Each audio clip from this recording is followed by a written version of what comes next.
On vient donc de découvrir dans le budget de la coopération au développement de 2007 un subside de l'ordre de 600 000 euros qui a été octroyé à une SBL qui s'intitule Expertise pour l'Afrique centrale et dont il apparaît que le président est Herman De Croo, le vice-président est Armand De Decker lui-même, à l'époque en charge de la compétence de la coopération au développement. Donc la question de savoir est-ce qu'il est bien utile, lorsque l'on parle de coopération au développement, de mettre des budgets aussi importants pour permettre à des ASBL qui ont finalement une connotation précise, qui est ici une connotation très libérale.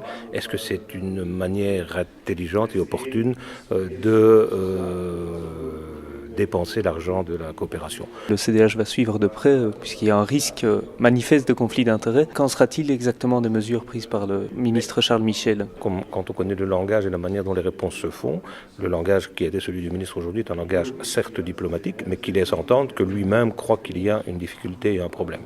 Donc le travail que nous allons faire maintenant, à l'occasion du budget, on examinera dans le cadre du budget de la coopération au développement, si oui ou non apparaît toujours une subvention pour cette ASBL, de quel montant, ou sera-t-elle éventuellement réduite, ou sera-t-elle maintenue comme elle est aujourd'hui.